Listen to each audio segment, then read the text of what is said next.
সাবধান হে নৌকার মাঝি, পানির মধ্যে নৌকা চালাও, কোনো চিন্তা নাই, তবে ভয় পানি যেন নৌকার মধ্যে ঢুকে না যায়। যদি পানি নৌকায় ঢুকে যায় মাঝি তুইও শেষ, নৌকাও শেষ। ও দুনিয়াওয়ালা ভাই, দুনিয়ার লাইনে তুমি চলবা আখিরাতের ইবাদতের জন্য, তবে দুনিয়া ছাড়া ইবাদত করার কায়দা নাই।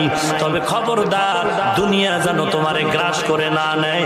এজন্যই বান্দা আল্লাহ ওয়ালার সোহবতের দরকার।